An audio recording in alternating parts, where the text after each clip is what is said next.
We got Kevin wants to know, what are some reasons for low pressure? Man, that could be a slew of things. You know what I'm saying? You have old galvanized pipe that is, starting to wear out, starting to, the ID's nice and 3/4. And by the time you're having low pressure, you got a pinhole for pressure. All the calcium and scale that builds up inside scale that. build up on the inside of it. Yes, for Yeah, sure. it looked like little warts. Yeah, gross.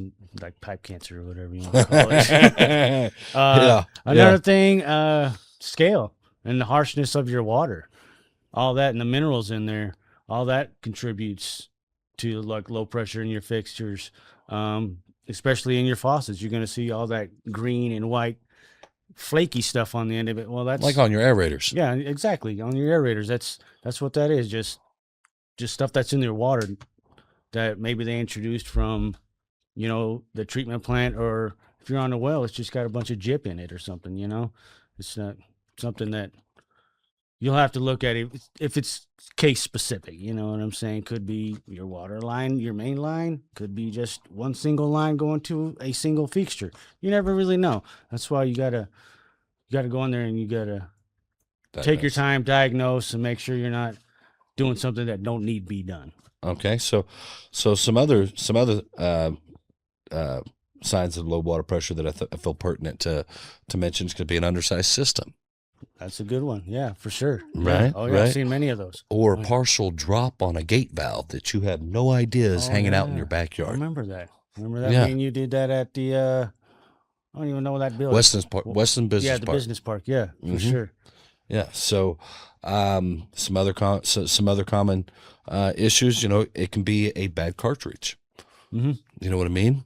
They could have sediment inside of, like if a shower's just dribbling, it could be just catching on the screen of the shower head. Yeah, and you just got those little rubber nipples that you just kind of rub off, and that's where all your scales kind of building up. And even in worst cases, that whole head is just completely filled and done. And the replacement after that. Small leak. A leak can cause a loss in pressure, so... anytime you have a low pressure, you can go out and watch the meters. What are they looking for when they look at the meters? You got the old style that we all absolutely love and adore, right? Because it made it easy it's got the little triangle, the leak detector on there for you. Yeah, and those things were sensitive. So the newer meters are digital. So what might they look at when they're looking at those digital meters? Are your digital meters, which they're starting to swap over into those, so everybody get ready for that.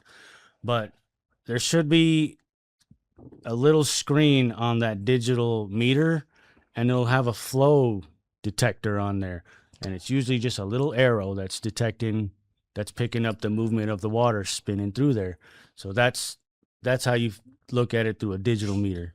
Is you got to look for that arrow that's blinking, that's telling you movement is going through that meter. Yeah, and on your bigger leaks, it'll actually send an alert to the city, and the city will actually send someone out to shut the water off. Definitely. Yeah, because they're ultimately at the end of the day, they're the stewards of the water around here, and they got to make sure that protecting the water, especially around here. I mean, we've seen Lake Meredith all the way down to what was its lowest elevation, 27 feet, if I'm not mistaken.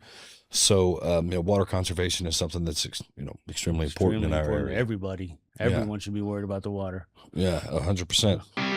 Texas Trade Talks with Paul Watson.